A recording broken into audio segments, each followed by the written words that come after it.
Hi, good morning. Great to see everybody. So today we are going to be talking about stress, and I want to kind of flip the conversation of stress on its head just a tad. And I want us to really think about the positive stress and what that one, stress is not avoidable, right? Like we don't want to live a life with zero stress because what stress does is like that oyster is like rubs us and in different ways to make us grow. So today I really want to talk about the positive effect of stress and then how we can together make a plan to get rid of chronic stress, because chronic stress is what causes us the inflammation. Now we know, we've always known stress is bad for us, right? Like we've always said, like, and known like stress is not good for us. But in general, now we know like what chronic stress is doing as far as like heart disease, inflammation, all kinds of like different cancers and things that live in our body, because we habitually as humans see and navigate worries in a way that lives in our body. And if we can understand how to look at stress in, a couple different ways and know, one, when you have a stressful situation, be it like even this morning, right? Like I'm driving down, um, I have to go over the mountain. It's super icy. There's lots of different like accidents. There's people just like it's crazy. So my body is stressed, but that's a good stress because what it does is it wakes me up. It tells me like be aware of other people because it's icy, both hands on the wheel, slow down, like all of these things, this stress in my body, maybe I can feel my heart beating a little bit more. And then if I came in here and I was like, oh my gosh, you guys, it was the worst day ever. There's accidents and my heart's still beating and I'm still like upset about it. My shoulders are up to here. Then I'm holding that stress, that chronic stress, and that's where it causes an issue. So the good stress is like, hey, Nick, put your hands on the wheel, drive safe, be aware that fight or flight, get yourself there safely. Then I have to bring awareness to what's going on in my body. And sometimes I think, and we'll talk about this, but it's great to have like ways to get rid of that tension really quickly without having to, like, the best thing is like go for a run or like be able to like I keep saying like work out because that's my like reducing of stress, but to meditate or to do something nice.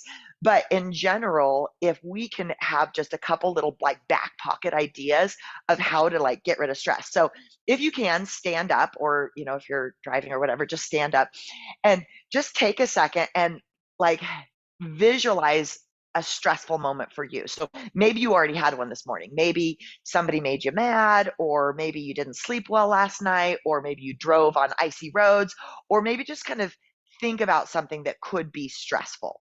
So kind of just think about something that's stressful. Maybe it's the holidays, right? There's a lot of stress with the holidays.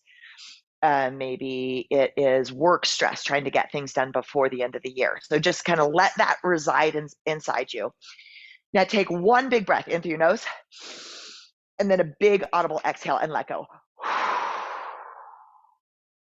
Now, as we inhale, take a big, big breath and see if you can get the breath all the way down to your belly. And then I want you to exhale and I want you to visualize that stress just coming out of your mouth and releasing through your shoulders. And then shake your hands a little bit. So there's good ways of releasing stress, and or kind of go like this on your legs. So I was talking to a bunch of ICU nurse managers, and we were talking about you don't really have the opportunity when you're in stressful situations in healthcare to take a 15-minute break and go like decompress. So having these little back pocket ideas of maybe just doing this with your hands on your legs, and then just taking a couple, maybe 3 or 4 deep breaths. Okay, so as we think about like little ways to get rid of our stress, anytime that stress creeps up, I want us to ask ourselves, is this positive stress or is this negative stress? So a positive stresses are just what I was talking about is heightened awareness when you're behind the wheel. Positive stress is your workout, right? Because you're stressing your body, you're tearing your muscles, you're building up stronger muscles. So that's a positive stress. A positive stress is like fiber. So fiber is very hard for your body to digest. And what it does is it builds and feeds your microbiome. So there's a lot of different ways. And what I want us to be is positive stress seekers. Also hard conversations, done in a kind way, but I think a lot of times as, like, especially Americans, we avoid conflict and avoid, like, harder conversations, but what that does is it builds, like, rocks in your backpack, and it creates long-term stress in your body. So, learning how to, like, navigate good conversations. My husband and I just went to a marriage workshop. It's called The Art of Love and Science. And it was so good for me because we I think as a lot of women tend to be like, "It's okay. It's all right. Yep, I'll do that. No problem." And then, I get rubbed the wrong way, but then I don't wanna cause a big scene, or don't want a big conflict, where if we can look at having conversations about conflict in a positive way, um, you know, uh, Israelis are really good at good conversation, good conflict. The French are really good at like good conversation and good conflict, because then you're able to actually like say how you feel, and of course you're saying how you feel. You're not hurting somebody else in that, and then you're able to resolve it and move on without rocks in the backpack. So these are some positive stressors that we want in our lives, and then we just need to know the difference between like what we can control and what we can't control. So just really quick, making a list, if you have a second, is making a list of things that you cannot control. So a lot of times we stress about like the news, right? We stress about things that are happening in other countries or in our country that maybe we can't control at that moment. A lot of times that we stress about things that we've done in the past. We can't control and change things in the past. We stress about financial things in the future.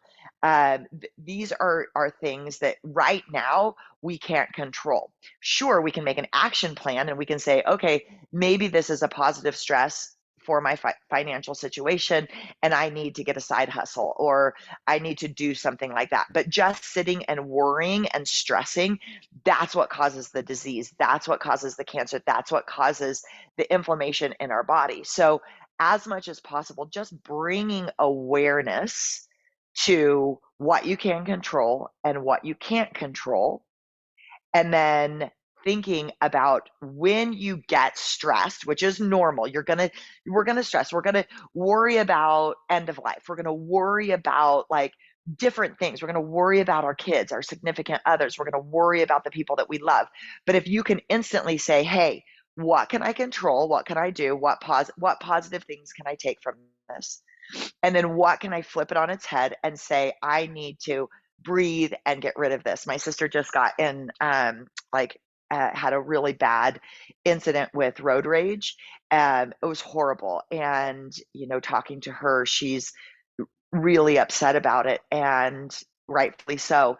And we were talking about, okay, what are the things that we can learn from it? And then how can we let it go? So some of the things that we talked about letting it go is breathing, is paying attention to your thoughts, and then finding a way to not push it away, right? And so if you have a stressful situation, somebody makes you mad, you're worried about money, the holidays are stressing you out, let's take a big breath.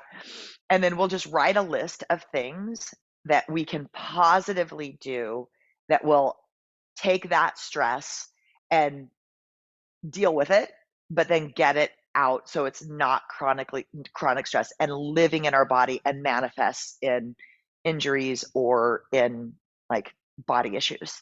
So I hope this was helpful. I want to leave you guys with just a few, and I know that these are probably things that you do, that you know, but as far as like those back pocket ideas, is this is the time of year to really recognize when you get that knot in your stomach, when you get that uncomfortable tightness in your chest, when you feel like when you wake up that maybe you're not like as happy, or that you feel like dark, that's chronic stress living in your body. And what we need to do is make a list of things that we can, like when things get hard, that's when we need to double down on our health. That's when, if you look at like the good stress of making yourself drink your lemon water, eating your veggies, getting outside and exercising every day, meditating, having quiet time and prayer, or then the negative stress of drinking too much alcohol, which causes a really bad stress in your digestive system, eating too much crappy food, too much sugar, processed food, that's a negative stress on your digestive system. And that bleeds in to this like feeling of angst, of anxiety, of depression, of these things that are living in us that need to be away. So when we start getting into a stressful time, double down on eating healthy. We all know eating our veggies first, making good soups, making sure that we're sitting down and enjoying, not just eating on the road really fast. That's me. Drinking lots of water, hydration, warm, like calming teas right now are really good. And have some tough love on yourself. Like we shouldn't be drinking every single night. It's not good for us. And like when we do have or drink alcohol, follow it up with like warm lemon water and ginger and those type of things. And then more time outside. So this is a hard time of year for me because I feel like I'm socked in with like short days. I don't know if you feel the same, but short days and lots of snow. So I'm not getting out as much as I normally do. So I feel that tension in my body. I'm working too much. And so I have to give myself tough love, put my big parka on, put my shoes on and get outside even if it's not comfortable at first. So all the things that you can do to help you like write that list. Maybe it's journaling, maybe it's like prayer and meditation. Steph has like really helped me with like a meditation that I do every morning when I lay in bed, and she says just check in with your emotional self. How are you doing emotionally? Check in with your intelligent, like your intellectual self. Like how is your mind doing? Are you being stimulated in a positive way? How You might want to type them in stuff. It's emotional, it's intellectual, it's your body, and then like your spirit is kind of like that mother that like, hey, pulls everybody together. Hey, how you doing, Nick? Like let's put your computer away a little bit and let's do this and that. So just checking in with yourself more often than not and understanding that you have all the tools that you need right here to get rid of that tension and stress. But it takes work and it takes diligence and it takes self love. Yay. Thanks. Thanks so much, Mom. Okay, well, I love you guys very much. Thank you for being on with me this morning. I hope it was helpful. I'm actually teaching down here in Minden Yoga, but Raina is teaching 9 a.m. cross training, so I hope you guys join her for that. I love you guys so much. Thanks for being on. I really appreciate it. I'll see you guys soon.